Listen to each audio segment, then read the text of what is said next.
Good morning, students. Let's read and understand chapter 6. Seher goes stargazing. Stargazing means observe the stars. It's an activity of looking up at the stars. Let's start the chapter. On a cold day in November, Seher and her father were heading towards Sariska, a small wildlife sanctuary near Alwar in Rajasthan. They left Delhi at about 3 o'clock in the afternoon and hoped to cover the 175-kilometer distance in about 5 hours. However, they were not going to Sariska to see wild animals. November month की बात है. सहर and उसके father Sariska की तरफ जाते हैं. सरिस्का क्या है? एक स्मॉल वाइल्ड लाइफ सेंचुरी है जो कि राजस्थान के अलवर शहर में है. वो दिल्ली को लेफ्ट करते हैं 3 o'clock आफ्टरनून में एंड उनको 175 किलोमीटर कवर करके सरिस्का आना होता है. बट वो सरिस्का में वाइल्ड लाइफ सेंचुरी देखने नहीं जा रहे, मीन्स वाइल्ड एनिमल्स को देखने नहीं जा रहे हैं. Armed with their star charts and a good telescope, they had set out to look more closely at the Great Bear, a constellation in our galaxy, the Milky Way. वो अपने साथ star charts और telescope लेकर जाते हैं. किस लिए लेकर जाते हैं? To look more closely at Great Bear, a constellation means a group of stars that make a pattern in the sky. Constellation क्या होता है? ग्रुप ऑफ स्टार्स, यानी बहुत से स्टार्स मिलकर एक पैटर्न फॉर्म करते हैं स्काई में और उसी पैटर्न से एक इमेज बनता है ग्रेट बेयर. तो उसे देखने के लिए इन are Galaxy the milky way, Galaxy means a collection of different star system. They reached a dimly lit launch located just outside the sanctuary. This was what they wanted because it meant little or no artificial city light would spoil the view of the night sky. Seher set up the telescope and focused it on a cluster of stars. 5 minutes after gazing through her telescope, she gave an excited cry. Dad, look at this. Oh, it's gone. They reached a dimly lit launch. Launch means a small house जो कि उस century के बाहर की तरफ था. वो वहाँ इसलिए जाते हैं बिकॉज वो सिटी लाइट, जो सिटी की जो आर्टिफिशियल लाइट्स है उससे दूर जाते हैं ताकि जो नाइट का व्यू है वो स्पॉइल ना हो. सहर अपना टेलीस्कोप को सेट करती है और फोकस करती है स्टार्स की तरफ देखते हुए. 5 मिनट्स बाद जब वो कंटिन्यू देख रही होती है स्टार्स को, एकदम एक्साइटेड होकर बोलती है अपने फादर से, डैड लुक एट दिस, यानी डैड ये देखिए. ओ इट्स गॉन मीन्स उसने जो भी देखा है वो जस्ट अ सेकेंड के लिए आया और चला गया. Her father also saw it. You have just seen a comet सहर. और उनके फादर ने भी जस्ट वो देखा ही था, तो वो अपनी बेटी को बताते हैं कि तुमने अभी एक कॉमेट को देखा है.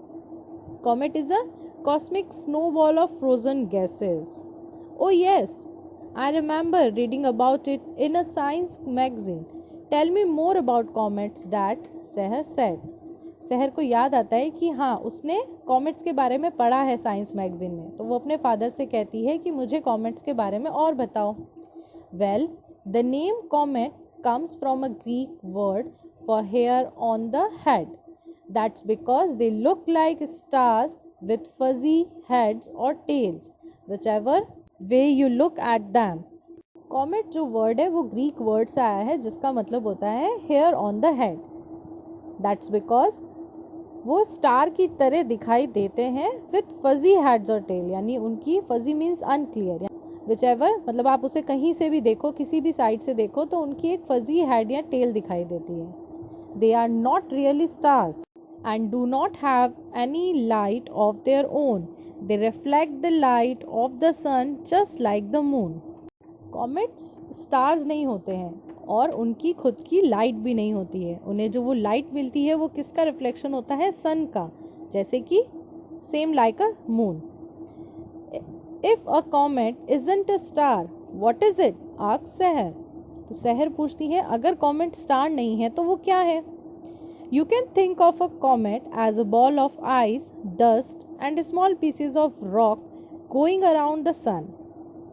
इसके फादर क्या बताते हैं कि वो स्टार तो नहीं है बट कॉमेट क्या है? एक बॉल ऑफ आइस, डस्ट और स्मॉल पीसेस ऑफ रॉक से बना हुआ है, सन के आसपास रहते हैं. When it goes too close to the sun, the heat melts the ice and great clouds of gas and dust go streaming behind it. जब कॉमेट सन के पास आते हैं तो उनकी जो आइस होती है वो मेल्ट हो जाती है और वो मेल्ट होते हुए फ्लोइंग फ्लूइड बना देती है जो कि उसके साथ चलता है. This is what appears to be the tail और fuzzy head of the comet, और जिसकी वजह से वो कॉमेट की फजी हेड या फिर टेल हमें दिखाई देती है. Most people have never seen a comet because they are too far for us to see without powerful telescopes, said her father. Father क्या बताते हैं आगे कि काफ़ी ऐसे लोग हैं जिन्होंने कॉमेट को तो देखा ही नहीं है बिकॉज वो हमसे बहुत दूर है और बिना पावरफुल टेलीस्कोप्स के उन्हें नहीं देखा जा सकता. So who first discovered and wrote about comets, asked सहर. तो सहर ने आगे पूछा कि देन डिस्कवर किसने किया था कॉमेट को, किसने बताया था कॉमेट के बारे में. An English astronomer by the name of Edmund Halley discovered and first wrote about comets and their movements. First किसने डिस्कवर किया कॉमेट को? एक इंग्लिश एस्ट्रोनॉमर थे जिनका नाम था एडमंड हेले. उन्होंने इसे डिस्कवर किया और कॉमेट्स के बारे में बताया या उसके मूवमेंट्स के बारे में बताया. Some small comets melt completely and are never seen again. जो कुछ स्मॉल कॉमेट्स होते हैं वो कम्प्लीटली मेल्ट हो जाते हैं और दिखाई नहीं देते. Some big comets reappear many times because only a small part of the ices melts when it comes near the sun. और जो बहुत बड़े कॉमेट्स होते हैं वो रीअपियर होते रहते हैं टाइम टू टाइम क्योंकि उनका सिर्फ एक स्मॉल पार्ट आइस का मेल्ट होता है जब वो सन के नियर जाते हैं. One particular comet that Halley saw was named after him because he calculated correctly that it would reappear every 75 years and it does. जिस पर्टिकुलर कॉमेट को साइंटिस्ट हेले ने देखा था उस कॉमेट को उन्हीं का ही नाम दिया गया क्योंकि उन्होंने सही कैलकुलेट किया था कि जो एक कॉमेट है वो रीअपियर यानी वापस कब दिखाई देता है, after 75 years. The last time Halley's comet came near Sun and Earth was in 1986. जो लास्ट टाइम हैले कॉमेट्स हमें दिखाई दिया था जो कि सन और अर्थ के पास आया था वो कौन से सन में आया था? 1986 में. Before that it was seen in 1910. और उससे पहले वही कॉमेट कब दिखाई दिया था? 1910 में. Long before even your grand parents were born. वो इतनी पुरानी बात है कि जब तुम्हारे ग्रैंड पेरेंट्स भी बॉर्न नहीं हुए थे. Both times people all over the world stood outside at night to see it. और इन दोनों ही टाइम्स में जब ये कॉमेट दिखने वाला था तो लोग बाहर आके नाइट में इसे देखने के लिए खड़े हो गए थे. The next time it comes near earth will be in the year 2061. अब नेक्स्ट टाइम ये अर्थ से हमें कब दिखाई देगा? In year 2061. How old will you be then? तुम उस टाइम कितनी बड़ी हो जाओगी?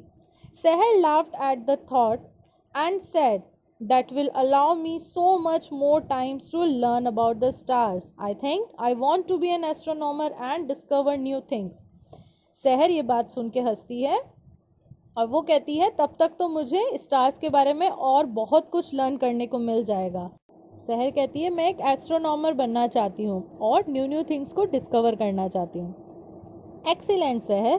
In fact, in late 2011, scientists discovered another solar system with 2 suns and as many planets as our solar system.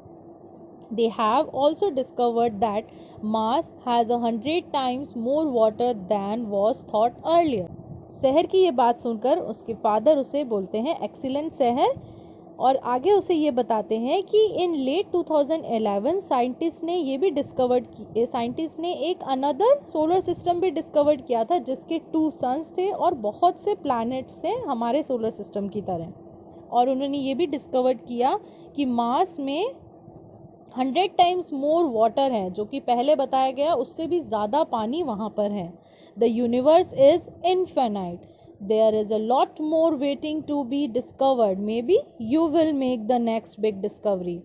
और उनके फादर आगे कहते हैं कि यूनिवर्स में इन्फिनाइट का मतलब होता है अनएंडिंग. बहुत सी ऐसी चीज़ें हैं जो अभी तक हमें नहीं पता है यानी अभी हमें बहुत कुछ जानना है, डिस्कवर करना है और वो आगे शहर को कहते हैं may be you will make the next big discovery, हो सकता है आगे की नेक्स्ट डिस्कवरी या बहुत बड़ी डिस्कवरी तुम करो. So that's and the chapter here. I hope you enjoyed the chapter. So read the chapter again and complete the difficult words and their meaning in your English literature notebook. Thank you.